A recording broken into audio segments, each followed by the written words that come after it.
Bismillahirrahmanirrahim. Assalamualaikum warahmatullahi wabarakatuh. Kembali lagi bersama saya Ryu Wijaya di sebuah kisah misteri.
Di video sebuah kisah misteri kali ini, saya kembali akan melanjutkan kisah yang pastinya sudah sahabat-sahabat tunggu dan sudah sahabat-sahabat minta. Kapan Bang Ryu kembali menceritakan kisah lanjutan dari Pak Arif? Pak Arif, orang yang kecanduan mencari pesugihan. Di video ini, saya akan menjawab pertanyaan sahabat-sahabat semua dengan menceritakan ritual kedua pesugihan yang dilakukan oleh Pak Arif. Namun sebelum saya menceritakan, saya ingin mengucapkan banyak-banyak terima kasih untuk sahabat misteri yang ada di seluruh Nusantara. Bahkan untuk sahabat misteri yang sedang mencari rezeki di luar negeri, saya ingin mengucapkan banyak-banyak terima kasih atas support dukungannya. Sahabat-sahabat telah menonton video-video misteri yang saya ceritakan. Untuk sahabat misteri yang baru bergabung, boleh mengklik tombol subscribe. Jangan lupa aktifkan notifikasi loncengnya. Dan sahabat bisa membagikan setiap video-video misteri yang saya ceritakan. Sahabat juga bisa memfollow akun Instagram pribadi saya di Ryu.Wijaya91, Instagram official misteri, sebuah kisah misteri official, dan TikTok sebuah kisah misteri. Sahabat yang ingin membagikan cerita misteri, boleh sahabat kirimkan cerita ke alamat email sebuah kisah misteri @gmail.com. Insya Allah cerita sahabat akan saya bawakan di video-video sebuah kisah misteri selanjutnya. Kisah yang kedua dari perjalanan Pak Arif mencari pesugihan. Beliau melangkahkan kakinya menuju ke lereng Gunung Sala. Di sana beliau mendapat kabar ada ritual pesugihan dengan menikahi jin. Jadi, bagaimana pengalaman Pak Arif kedua kalinya mencari pesugihan? Simak hanya di sebuah kisah misteri.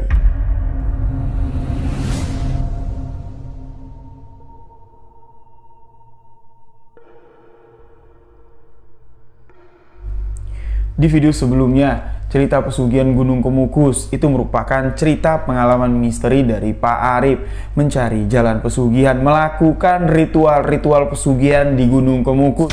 Rangkaian ritual telah dilakukan oleh Pak Arif, namun di ritual kelima beliau gagal. Ada saja halangannya. Tapi halangan yang dialami oleh Pak Arif, beliau belum sadar, sahabat-sahabat. Di perjalanan Pak Arif yang kedua mencari pesugihan ini, beliau belum sadar sama sekali bahwa kegagalan di ritual pertama itu petanda dari Yang Maha Kuasa bahwa, Rif, ini bukan jalan yang benar untuk kamu mencari rezeki. Tapi dari kegagalan di ritual pesugihan Gunung Kemukus yang pertama ini tidak membuat beliau jera untuk mencari pesugihan, tapi malah hatinya di sini semakin menggebu-gebu. Dalam keadaan ekonomi yang terjepit pada saat itu, Pak Arif beberapa bulan setelah pulang ke rumah, setelah selesai melakukan ritual pesugihan di Gunung Kemukus yang gagal, beliau kembali jenuh menghadapi kehidupan yang sulit ini.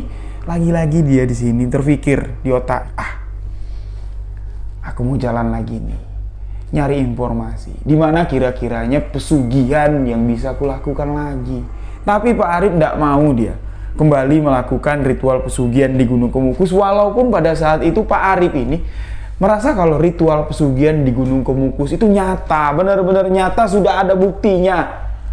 Air yang dibawa dari sendang Dewi Ontrowulan disiram ke tempat usaha mertuanya, ini bisa ramai, tapi itu cuma sebentar. Pak Arif menganggap mungkin ritual pesugihanku belum putus sampai akhir, makanya efek dari air sendang Dewi Ontrowulan ini hanya sementara.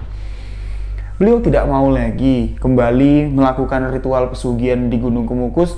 Pertama, Pak Arif mengatakan di cerita yang dikirimkan kepada saya, pertama, ritual pesugihan di Gunung Kemukus itu memakan waktu yang cukup lama. Dari ritual malam Jumat Pon, ya ini dia akan melanjutkan di malam Jumat selanjutnya sebanyak 7 kali Jumat.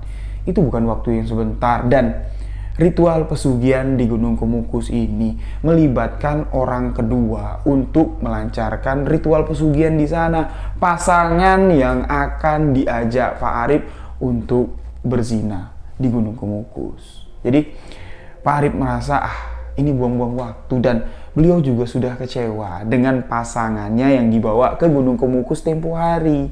Karena Pak Arif diam-diam menyimpan rasa dengan wanita tersebut.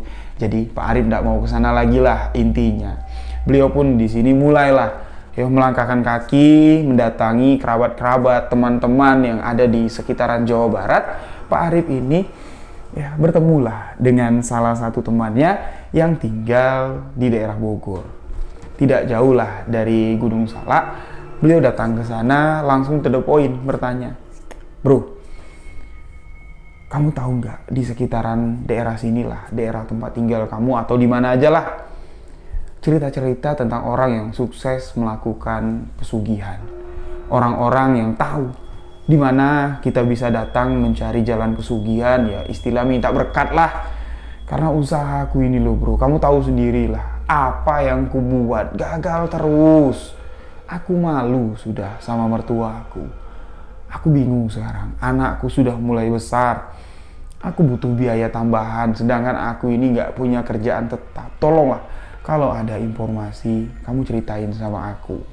Teman Pak Arif yang tinggal di sekitaran Bogor pun menceritakan, kalau jalan pesugihan, aku dengernya itu samar-samar lah. Aku juga nggak bisa memastiin, Rip, ada atau tidak. Tapi aku pernah dengar, Pak Arif mendengar sedikit penjelasan dari sahabatnya ini mendesak. Di mana? Yuk, kita datangin. Kita cari tahu. Jangan dulu. Aku mau cerita dulu sama kamu. Nanti kamu cari sendiri kebenarannya. Aku ndak mau ikut-ikutan, kata teman si Pak Arif. Oke. Pak Arif di sini cuma mendengar penjelasan yang dia tahu saja. Beliau pun menceritakan, aku pernah lah mendengar kalau di daerah sini, katanya di sekitaran lereng Gunung Salak ini, itu ada tempat yang dijadikan tempat ritual pesugihan. Nah, konon katanya, Rip, orang-orang yang menjalankan ritual pesugihan pergi ke sana itu, ini dengan ritual menikahi jin. Dan aku juga pernah mendengar ada satu ritual pesugihan yang katanya itu ritual pesugihan Dewi Lanjar.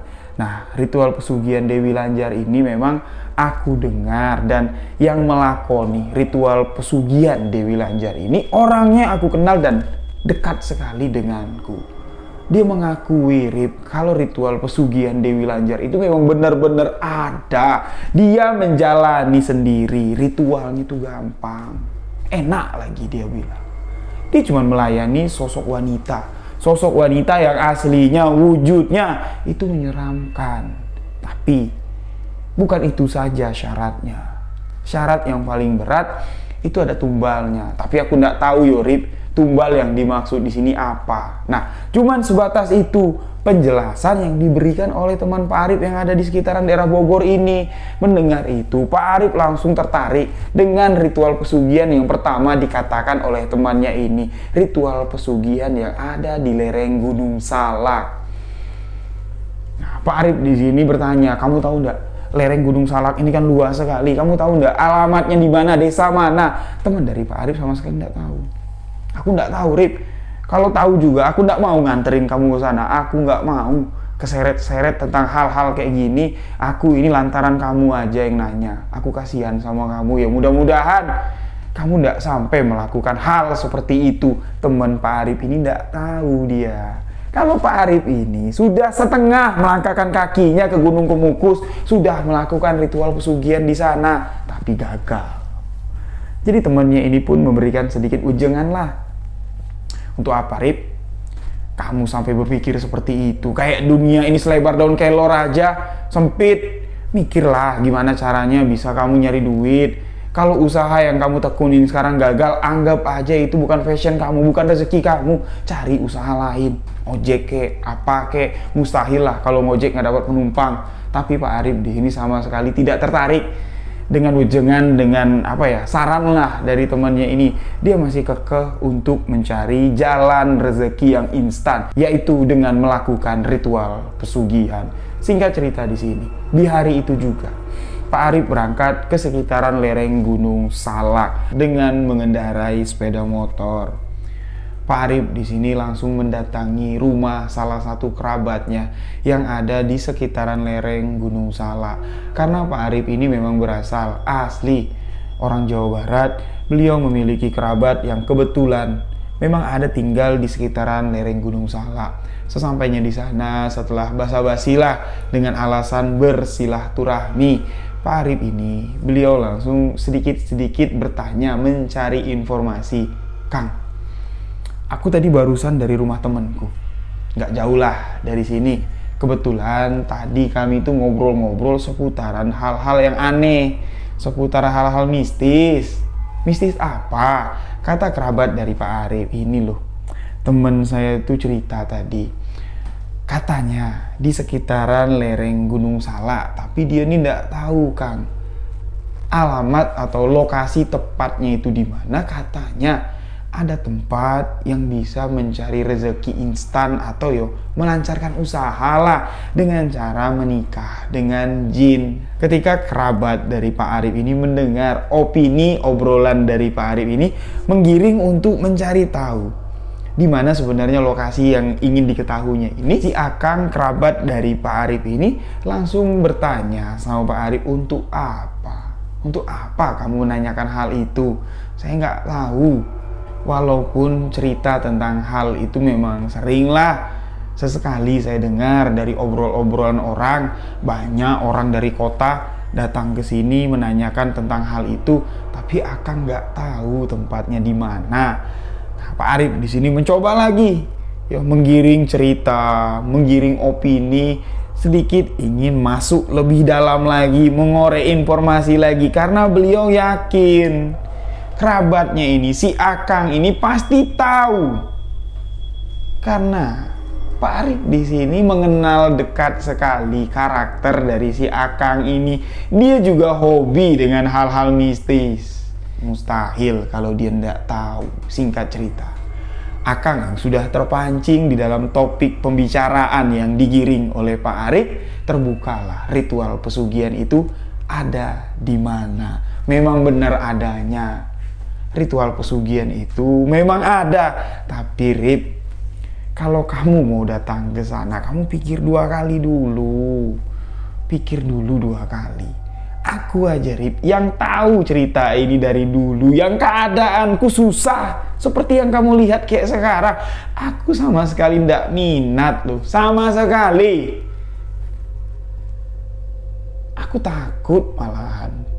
Tapi Pak Arif di sini mencoba untuk meyakinkan, kalau Akang tidak mau terlibat ya sudah, tapi aku minta tolong tuliskan alamat lengkapnya biar aku kesana sendiri.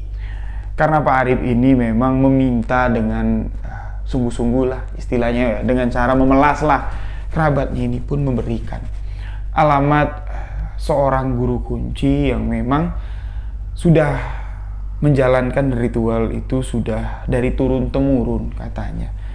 Beliau ini menjadi pewaris lah dari ilmu pesugihan, menikahkan manusia dengan jin untuk mendapatkan kesuksesan atau melancarkan usaha untuk mendapatkan kekayaan. Setelah Pak Arif mendapat alamat, beliau tidak langsung ke sana pada hari itu karena hari sudah cukup larut malam. Pak Arif pun berpamitan untuk pulang. Nah, beberapa hari kemudian Pak Arif bilang setelah dia mendapatkan alamat lengkap, Pak Arif memutuskan untuk pergi ke rumah si juru kunci. Ya memang alamatnya tidak terlalu jauh dari rumah si Akang, kerabat dari Pak Arif. Berbekalkan nekat, Pak Arif di sini mendatangi alamat yang diberikan oleh si Akang. Alamat ini diberikan oleh Akang sama sekali tidak meleset, sesuai dengan tulisan yang ada di kertas yang dipegang oleh Pak Arif. Dengan mudah sekali jalan, beliau langsung menemukan alamat tersebut. Sesampainya di sana, Pak Arif belum masuk, belum bertemu dengan si juru kunci ini, keyakinannya itu sudah mulai timbul bahwa rumah ini adalah rumah juru kunci pesugihan menikah dengan jin. Dan melihat di parkiran itu banyak mobil, itu banyak motor-motor yang parkir. Beliau di sini semakin yakin bahwa inilah rumahnya, dan dengan adanya mobil motor yang parkir, pasti rumah ini rumah juru kunci pesugihan yang memang sudah terkenal sekali. Dan aku yakin setelah keluar dari sana, aku bisa mendapatkan apa yang aku inginkan. Dengan keyakinan itu, Pak Arif turun dari sepeda motornya, masuk ke rumah tersebut, disambutlah oleh seorang laki-laki tua yang dimana di rumah tersebut sudah ramai. Adalah sekitar 8 orang, pria dan wanita bercampur duduk di ruang tamu. Dan orang yang menyambut Pak Arif kita sebut saja dengan sebutan Abah. Si Abah di sini langsung mempersilahkan Pak Arif untuk masuk. Setelah masuk, duduk ya dengan 8 orang tamunya si Abah. Pak Arif di sini ditanyakan, "Kenapa, Jang? Ada perlu apa?" Si Ujang mampir ke gubuk Abah. Apa yang Abah bisa bantu sekiranya? Awalnya di sini Pak Arif nih sungkan untuk mengutarakan isi hatinya. Karena di ruang tamu itu ada 8 orang tamunya si Abah yang tidak beliau kenal. Takutnya ketika Pak Arif mengatakan, "Saya ingin melakukan ritual pesugihan menikah dengan jin," takutnya ditertawakan dengan tamu-tamunya si Abah. Terlihat dari gimik wajah si Abah tahu kalau Pak Arif ini malu-malu. Si Abah di sini langsung to the point. Ya, berkata kepada Pak Arif, "Kamu mau mencari hal yang sama dengan 8 orang tamuku yang ada di sini? Hah? Iya kan, Jang?" Itu kata si Abah. Dan Pak Arif di sini dengan wajah merah malu dan dia mengatakan, "Iya, Bah.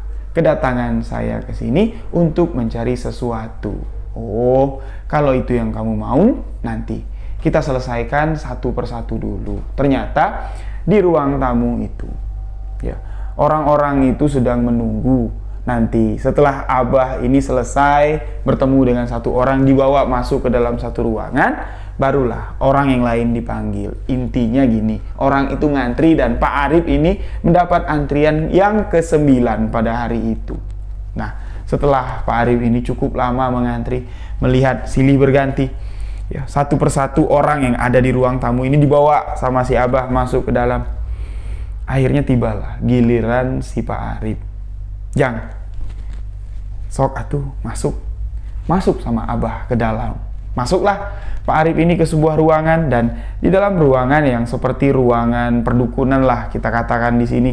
Ruangan itu kosong, nggak ada dipan atau tempat tidur, nggak ada kursi juga. Di situ ada cuman meja kecil. Di atas meja itu lengkap lah, ada dupa. Di situ juga ada beberapa koleksi kayak kotak isinya batu aki. Di situ juga ada kayak lempengan koin, kayak jimat kayak gitu. Pak Arif duduklah berhadapan dengan si Abah. Abah di sini bertanya, "Siapa yang nunjukin alamat Abah bisa si Ujang sampai ke sini?"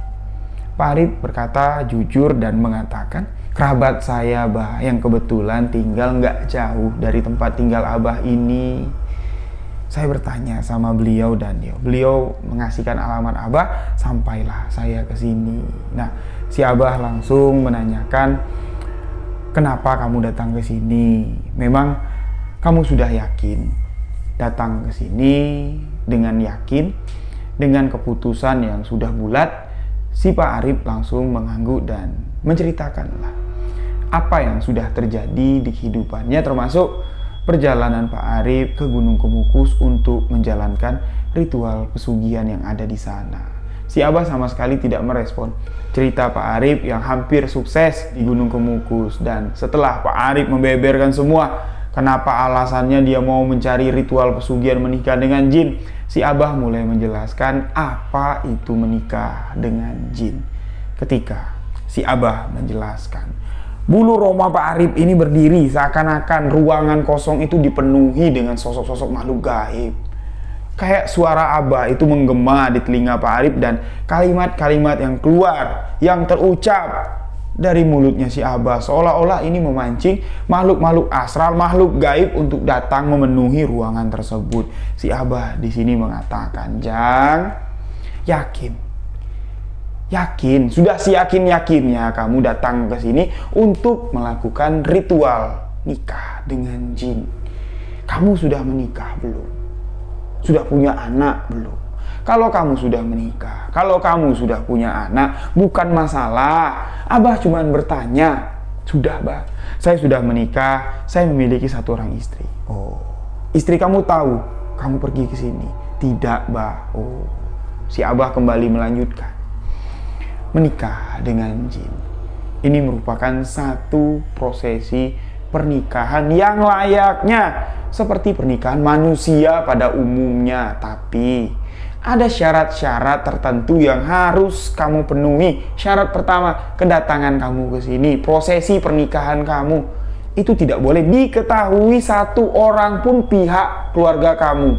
Istri itu paling penting tidak boleh tahu. Anak apalagi orang tua kamu, Jang, itu juga tidak boleh tahu. Nah, Pak Arif ini langsung motong pembicaraan si Abah. Loh, saya kan tahu alamat si Abah dari kerabat saya. Itu masih ada hubungan darah, Bah. Masih ada keluarga dengan saya. Si Abah mengatakan bukan itu maksud saya. Anak istri, bapak ibu kamu yang tidak boleh tahu. Karena syarat dari pernikahan seperti layaknya masyarakat umum manusia, itu harus ada wali, diketahui oleh pihak keluarga dan diketahui oleh pihak keluarga inti, ibu bapak.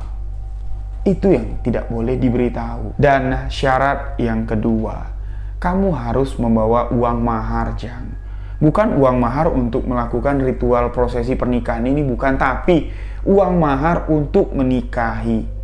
Layaknya seperti kamu lah, mau nikah sama bini kamu pasti diminta untuk memberikan mahar, ya seperti itu juga.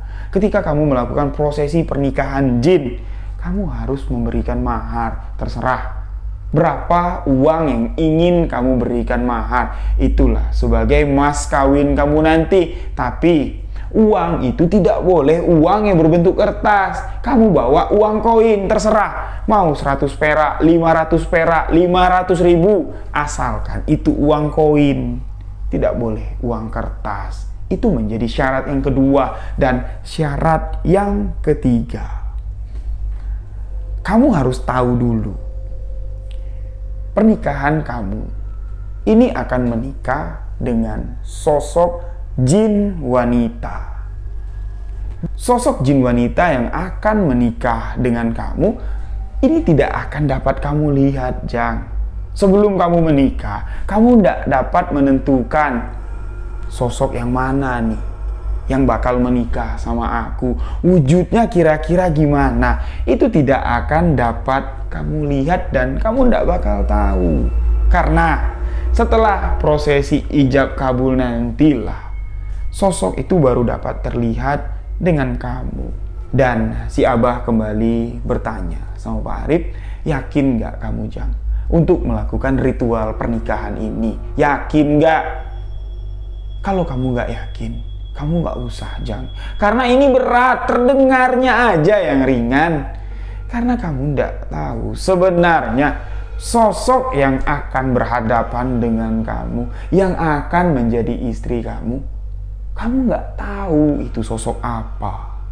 Abah kembali di sini sedikit memberikan kisi-kisi atau penjelasan tentang sosok jin yang akan dinikahi Pak Arif. Sosok itu tidak akan terlihat sebelum sah menjadi istrinya si Pak Arif. Dan Abah mengatakan, jin itu merupakan makhluk yang sangat licik sekali. Dia dapat menyerupai wujud apapun yang dia inginkan. Dia akan selalu menyembunyikan wujud aslinya. Ketika dia nanti menampakkan wujud di hadapan kamu dengan wujud seorang wanita cantik, seorang wanita yang sangat cantik sekali, itu pasti akan membuat kamu senang. Tapi Jang, kalau dia menampakkan wujud aslinya. Kamu tidak boleh takut, kamu tidak boleh menolak, karena itu sudah sah menjadi istri kamu, sudah menjadi hak kamu, dan dia juga akan menuntut haknya. Kamu adalah suaminya, kalian sudah terikat dengan pernikahan. Abah kembali menekankan kepada si Pak Arif, ingat, sosok jin itu berbeda Jang dengan kita. Sosok jin di usia yang 200 tahun itu memang terdengar tua, tapi kalau di kehidupan jin usia 200 tahun itu baru usia remaja.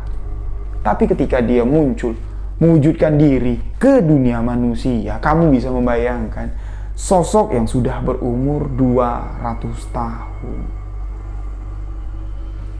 Mendengar penjelasan seperti itu dari si Abah, Pak Arif mengatakan awalnya dia sedikit gentar. Rasa takut itu pun seketika hilang dengan tekad keinginan Pak Arif untuk mendapatkan kekayaan. Semua syarat-syarat yang diminta oleh si Abah dipenuhi oleh Pak Arif. Namun bukan cuma 3 syarat itu saja ternyata yang ingin disampaikan oleh Abah. Ada satu syarat lagi yang belum disebutkan oleh si Abah. Kalau memang benar-benar yakin kamu Jang untuk melakukan ritual ini, setelah kamu nanti menikahi sosok jin ini, kamu di rumah nanti harus menyediakan sebuah kamar kosong. Kamar kosong untuk kamu bisa bertemu, berkomunikasi dengan sosok gaib ini. Pak Arif pun di sini menyetujui semua syarat-syarat asalkan setelah syarat itu dipenuhi oleh Pak Arif, sosok itu mau benar-benar membantu, memberikan Pak Arif kemudahan mencari rezeki, kesuksesan, dan intinya aku bisa kaya. Itu yang ditekankan oleh Pak Arif. Abah pun di sini menekankan satu hal kepada Pak Arif, pernikahan kamu dengan jin ini itu tergantung rezeki di kamu nanti. Sosok itu mau membantu kamu sebatas mana, itu tergantung di kamunya lagi. Sebisa kamu berkomunikasi, memanfaatkan apa yang telah kamu lakukan. Aku tidak menjamin orang yang menikah dengan jin yang aku nikahkan itu bisa menjadi orang sukses kaya raya. Aku tidak menjamin, tapi yang sudah-sudah ratusan orang yang datang ke sini untuk nikah dengan jin, pulang ke sini setelah pernikahannya dengan sosok jin itu, mereka datang dengan kesuksesan, mereka datang dengan kejayaan dan kekayaan. Tapi Abah tidak memastikan, Abah tidak mau memastikan. Lalu Pak Arif pun di sini menyetujui apa yang telah disepakati Pak Arif dan Abah untuk melakukan pernikahan gaib, menikah dengan jin untuk mendapatkan kekayaan. Pak Arif di sini diminta untuk datang di hari yang sudah ditentukan oleh Abah. Pak Arif diminta sama si Abah, ketika datang nanti, ingat, kamu harus berpakaian yang rapi. Tidak mesti kamu membawa pakaian wanitanya, kamu tidak mesti membawa pakaian yang layaknya seperti orang mau menikah di KUA, enggak. Tapi kamu cuma cukup membawa sebotol minyak wangi. Minyak wangi itu tidak disebutin sama si Pak Arif jenisnya apa, tapi satu botol itu harganya lumayan mahal, Pak Arif bilang. Waktu itu, waktu Pak Arif melakukan prosesi pernikahan dengan jin, beliau mengatakan harganya itu hampir sekitar 1.800.000. Botolnya sekecil ini. Minyak itu kalau diolesin sedikit aja, itu wanginya. Wanginya sangat lekat sekali dan aromanya khas. Itulah minyak wangi yang diminta oleh si Abah. Pak Arif di sini diminta juga untuk membawa uang mahar tadi, uang yang berbentuk logam, terserah jumlahnya mau berapa, 100 perak boleh, 500.000 dengan total koin ya juga boleh, kata si Abah. Semana mampunya kamu aja. Singkat cerita, hari yang ditentukan si Abah untuk Pak Arif ini bisa menikahi jin untuk mendapatkan kekayaannya pun sudah tiba. Pak Arif datang sendirian ke sana membawa apa yang diminta sama si Abah. Ingat sekali Pak Arif, Uang mahar yang dibawa sama Pak Arif itu uang logam 500 perak atau 500 rupiah dibawa sama Pak Arif 2 keping. Berarti totalnya 1.000 rupiah dengan minyak wangi yang sudah dikantongi oleh Pak Arif. Pada hari itu, rumah si Abah ini sepi, tidak ada orang. Karena Abah sudah mengosongkan. Rumah itu memang disterilkan dari orang-orang. Pernikahan jin ini tidak boleh diketahui oleh orang. Pak Arif datang ke sana pagi. Nah, setelah Pak Arif ngobrol-ngobrol lagi sama si Abah, Pak Arif bertanya, kapan Bah? Ritualnya kapan si Abah mau lakukan? Si Abah bilang, sabar. Nunggu nanti hari gelap, malam, baru kita bisa melakukan prosesi pernikahan gaib ini.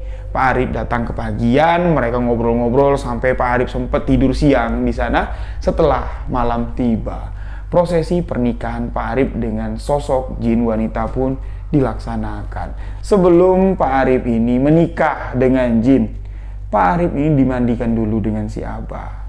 Minyak wangi yang dibawa sama Pak Arif itu diteteskan ke dalam air kembang.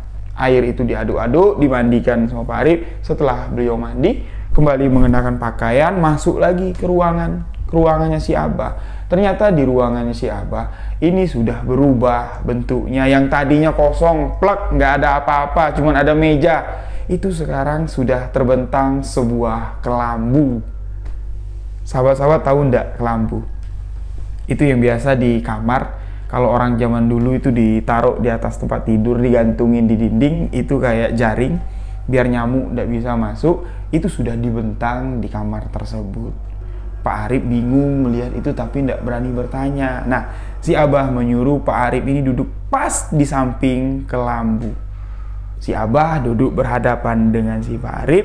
Si Abah meletakkan nampan yang berisi, di situ ada selembar kain berwarna putih, di situ ada semangkok isinya ada kembang.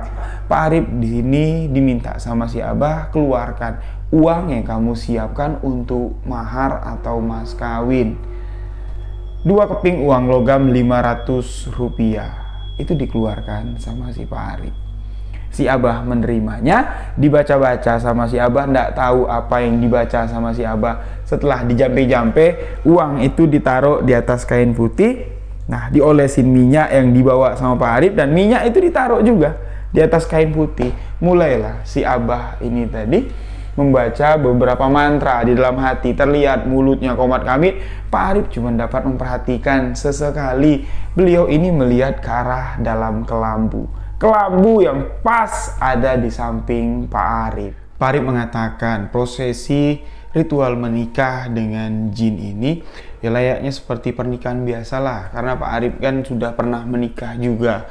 Sebelum prosesi ijab kabul lah kita katakan di sini itu dimulai oleh si Abah juru kunci, Pak Arif di sini ditanyakan seperti seorang hakim menanyakan kepada seorang mempelai calon pengantin pria, bertanya apakah benar-benar yakin kamu ingin melakukan pernikahan ini, walaupun pernikahan ini akan kamu lakukan dengan seorang wanita, akan kamu lakukan dengan wanita yang berasal dari bangsa jin. Pak Arif di sini mengatakan, iya Bah, aku yakin menikahi wanita yang berasal dari bangsa jin. Abah pun di sini mengulurkan tangannya, menjabat tangan Pak Arif dan melakukan ijab kabul. Pak Arif di sini mengatakan ijab kabulnya itu seperti menikah biasa. Jin yang dinikahi oleh Pak Arif ini memiliki nama, tapi di sini Pak Arif tidak mau menyebutkan namanya karena beliau takut nih kalau disebutkan lagi nama asli dari sosok jin wanita itu, takutnya jin wanita itu akan kembali lagi ke kehidupan Pak Arif. Pak Arif nggak ngebayangin kalau di zaman sekarang, di kehidupan sekarang, sosok itu kembali mewujudkan dirinya dengan sosok asli jinnya. Pak Arif nggak kebayang mengerikannya itu seperti apa. Nanti di kisah ini akan diceritakan sebenarnya sosok itu berwujud seperti apa, ada di cerita ini. Kita sebut sajalah nama jin wanita itu dengan nama Delima. Diijab kabul, si Abah yang berlaku sebagai wali hakim yang menikahkan Pak Arif dengan si Delima memulai ijab kabulnya. Saya nikahkan kamu Arif dengan Delima dengan mas kawin, uang 2 keping, lempengan uang 500 rupiah, dibayar tunai. Pak Arif menjawab, saya terima nikahnya Delima dengan mas kawin tersebut dibayar tunai. Ketika Pak Arif menyebut tunai, sekilas yang ada di kelambu kosong itu tiba-tiba ada perwujudan. Tapi perwujudan itu belum jelas. Itu wanita atau laki-laki. Cuman sekilas terlihat ada bayangan putih mewujud di dalam kelambu. Nah, si Abah mengatakan, kamu sudah menikah dengan sosok gaib jin yang bernama Delima. Sekarang Delima sudah mengikuti kamu, tapi kamu harus bersabar dulu, Jang. Delima akan mewujudkan dirinya. Setelah beberapa hari nanti kamu sah menjadi suaminya. Sekarang kamu belum dapat melihat sosok wanita cantik yang ada di dalam kelambu. Abah mengatakan seperti itu. Ketika Pak Arif melihat ke dalam kelambu, sosok bayangan itu sudah tidak ada lagi. Seketika menghilang. Nah, kelambu itu Abah katakan, nanti kamu bawa pulang. Itu punya kamu, itu tempat tidur kamu sama istri kamu nanti, si Delima. Kamu taruhlah di kamar kosong yang Abah katakan kemarin. Kamar itu jangan sampai dimasuki orang lain. Kalau ndak sengaja ya ndak apa-apa, tapi kalau sengaja tiba-tiba ada orang masuk ketika kamu lagi ada di dalam kelambu, lagi ada di dalam kamar itu, fatal nanti jadinya. Kalau bisa kamu ingetin setiap orang yang tinggal di rumah kamu atau setiap orang yang sering keluar masuk rumah kamu, jangan sesekali masuk ke dalam kamar itu ketika kamu berada di dalam kamar tersebut. Kalau kamu tidak ada, kamar itu kosong keadaannya, tidak apa-apa. Anak kamu masuk, istri kamu masuk, tidak apa-apa, tidak ngaruh apa-apa, karena si Delima, kemana kamu pergi, Delima itu akan mengikuti kamu.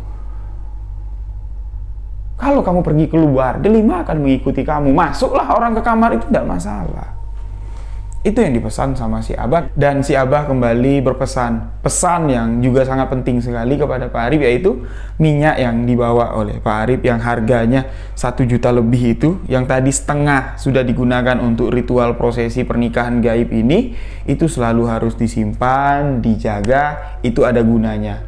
Terus mas kawin yang berbentuk uang koin 500 perak ditambah lagi dengan kain putih, itu dibawa pulang, itu disimpan. Nah, minyak itu kalau kamu membutuhkan sesuatu yang kamu inginkan, ada hajat, minyak itu kamu oleskan di tangan, kamu oleskan di bagian kudu sini dan kamu oleskan di bagian sini. Kalau kamu telah melakukan itu di dalam kamar, di dalam kelambu, kamu akan bertemu dengan istri kamu. Sosok jin itu akan mewujud. Tapi ingat, pesan yang Abah katakan dari awal, kalau dia mewujud dengan wujud wanita yang sangat cantik sekali, itu pasti membuat kamu senang. Kamu pasti menerima keadaannya takdirit. Kalau dia mewujud dengan sosok mengerikan, kamu jangan lari, kamu jangan takut, kamu terima sosok itu dengan apa adanya. Itu pesan Abah, ingat. Dan Pak Arif pun pulang membawa semua apa yang telah diberikan oleh si Abah. Memang ritual yang dilakukan sama Pak Arif ini cukup mengeluarkan biaya yang tidak murah.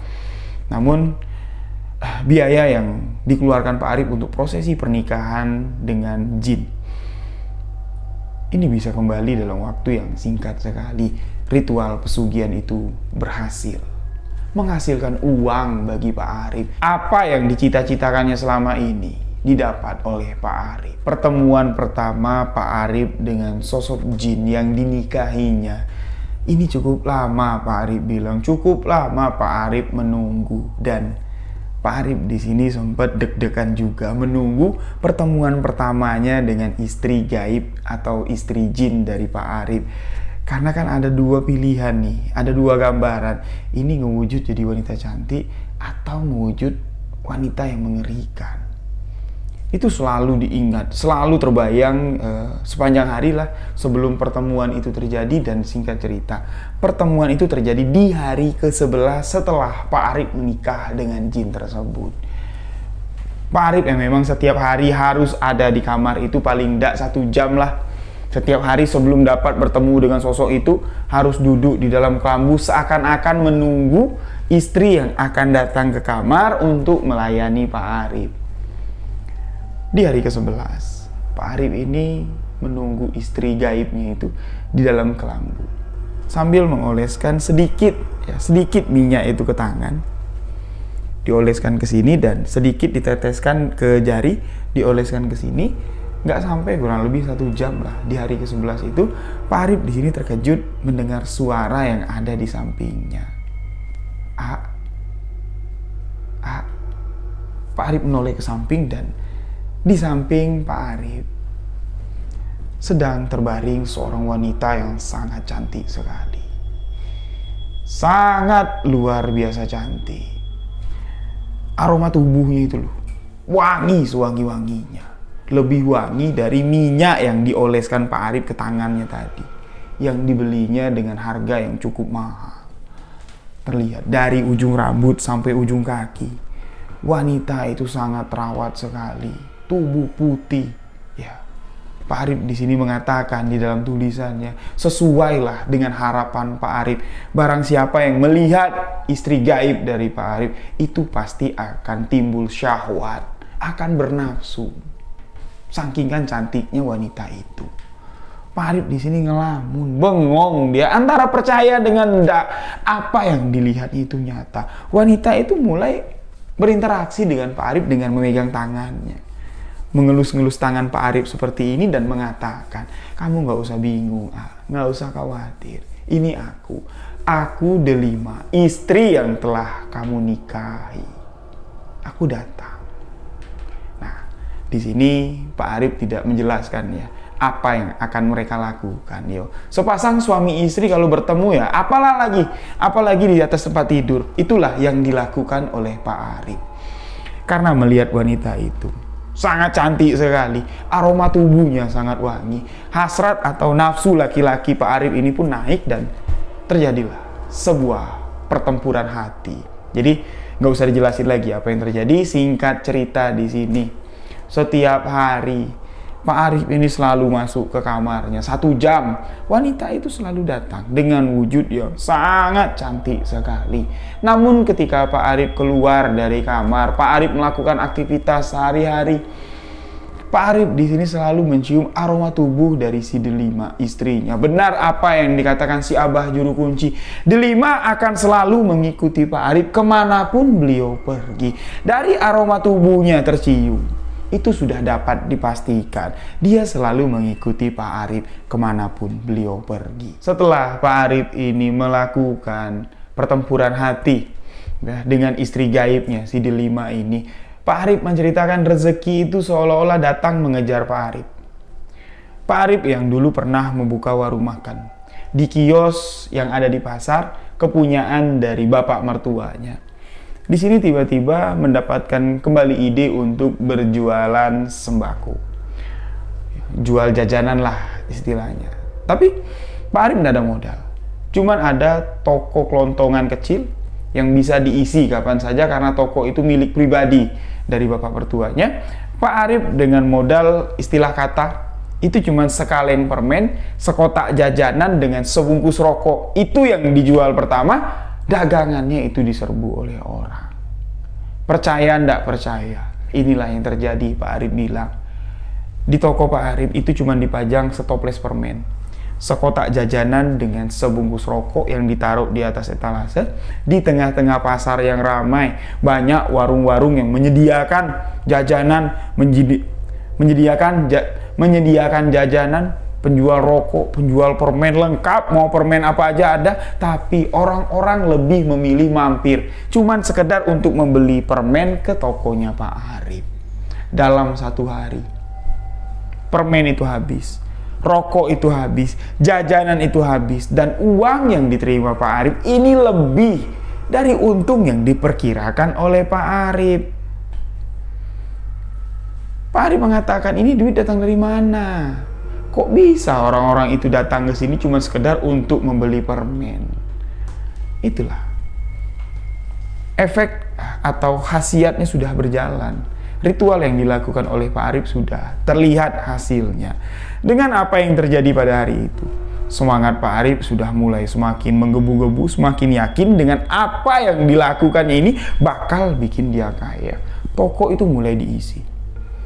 Dengan modal yang selalu berputar setiap harinya, akhirnya warung kelontongan si Pak Arif ini semakin ramai. Dari keuntungan berdagang inilah Pak Arif mulai bisa membangun rumah yang tadinya rumahnya ngontrak. Sekarang rumah sudah rumah sendiri. Pak Arif sudah bisa membeli kendaraan yang lebih layak lagi untuk keluarganya, untuk istri, untuk anaknya. Beliau mengatakan ritual itu berjalan kurang lebih sekitar 2 tahun. Dan selama 2 tahun itu, istri dan anak Pak Arif tidak tahu kalau Pak Arif ini sudah memiliki istri gaib. Pak Arif sudah berpoligami dengan jin. Dan istri Pak Arif pun tidak curiga dengan apa yang dilakukan suaminya di dalam kamar kosong itu.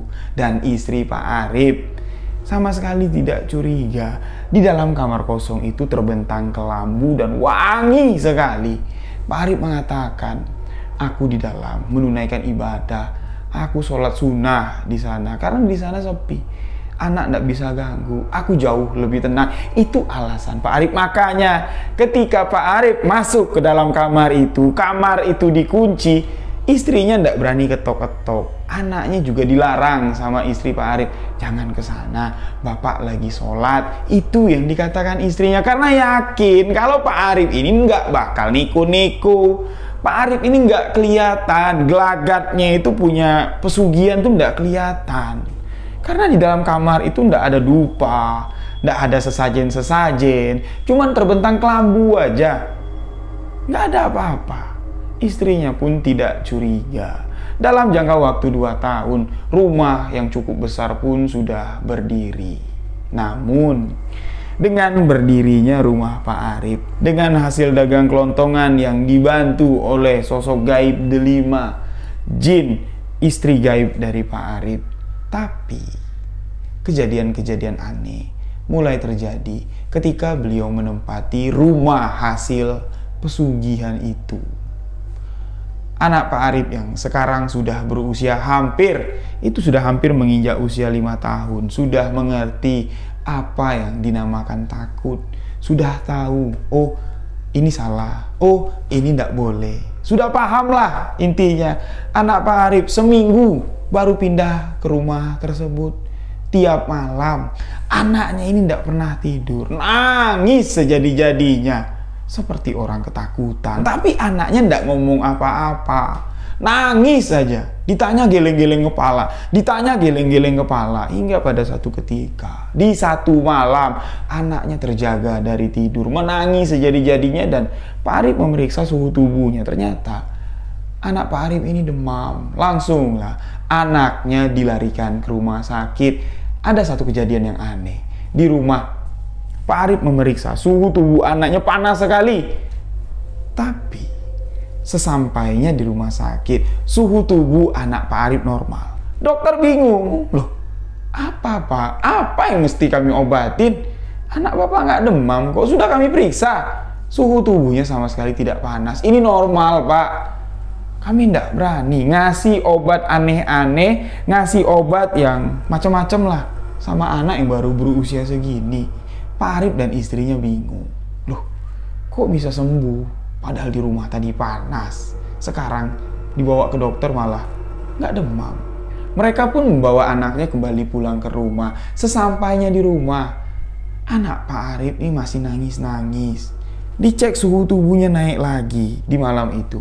Pak Arif memutuskan, Bu, kamu nginep di rumah Bapak aja lah. Aku anterin ya. Kasian nih. Tadi dibawa ke dokter, kata dokter nggak demam. Sampai ke rumah kok demam lagi. Pak Arif mengantar istri dan anaknya di malam itu menginap di rumah orang tuanya. Tapi Pak Arif pulang ke rumah.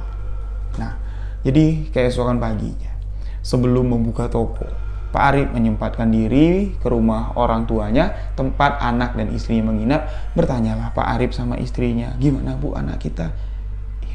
Dari rumah sampai ke sini baik-baik aja Pak. Semalam juga tidurnya pula sekali. Nggak panas lagi Pak badannya. Oh ya udah.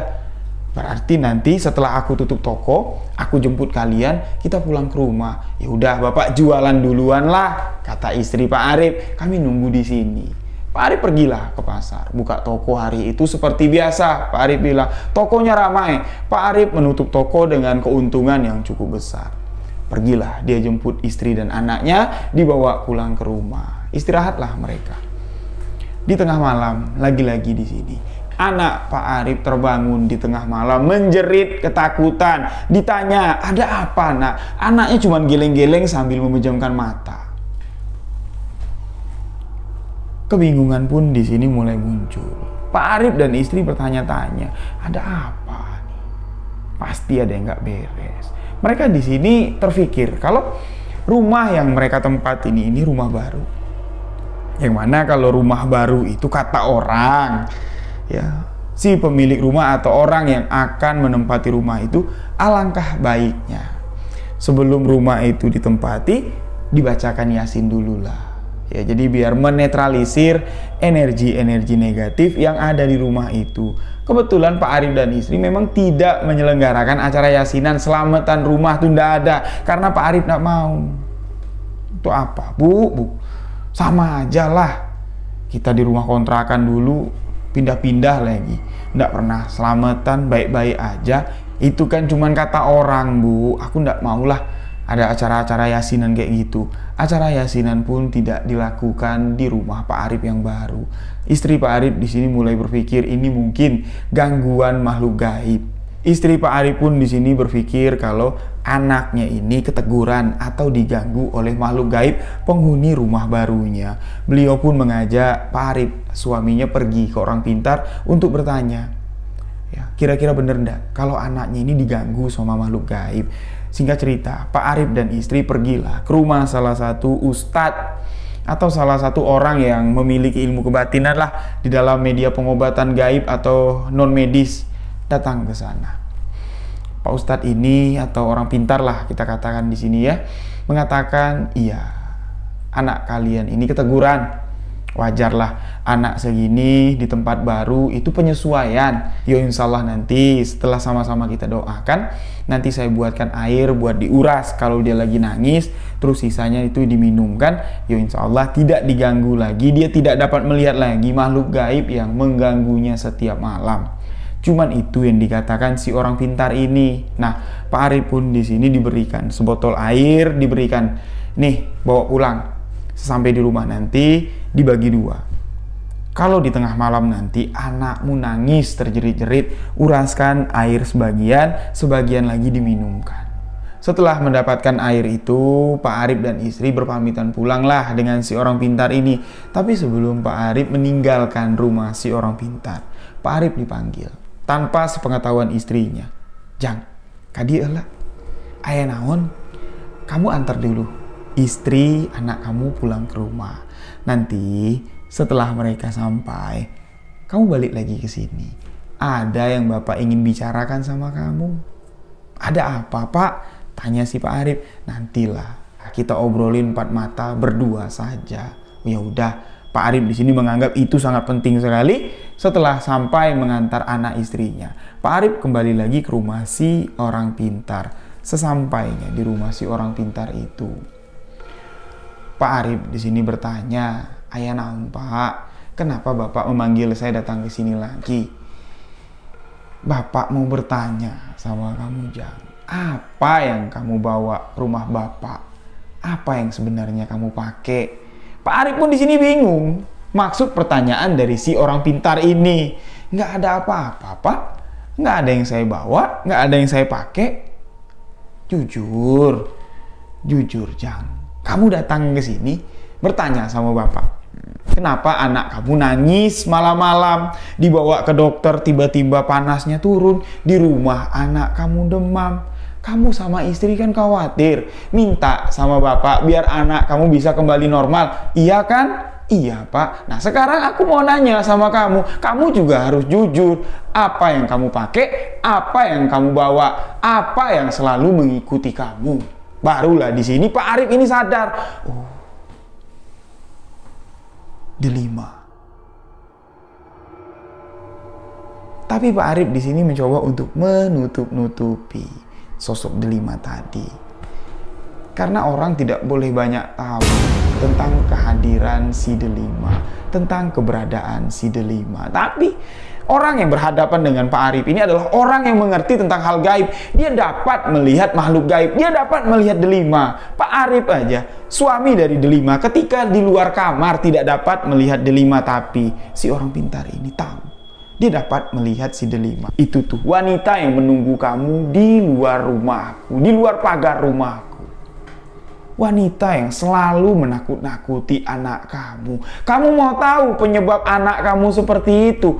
Itu wanita yang selalu mengikuti kamu itu. Setiap malam mengganggu anak kamu. Siapa yang nggak takut, Jang, melihat penampakan seperti itu?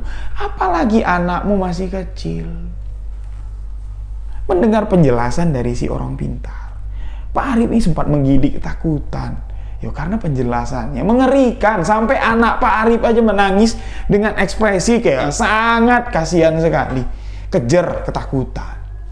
Barulah di sini Pak Arif ini jujur mengatakan kepada si orang pintar ini, delima Pak, namanya delima.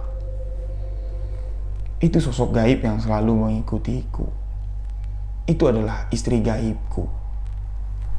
Si orang pintar itu langsung tertawa, menggeleng-gelengkan kepala. Aku nggak nyangka orang kayak kamu melakukan hal seperti itu.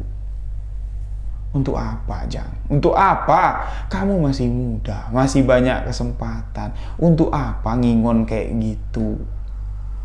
Pak Arif pun di sini langsung bercerita atau menceritakanlah apa yang sebenarnya terjadi. Dan orang pintar yang berhadapan dengan si Pak Arif ini, dia nggak berani juga memberikan banyak saran, tapi beliau mengatakan kalau kamu mau anak kamu kembali normal, kamu lepaskan pegangan kamu.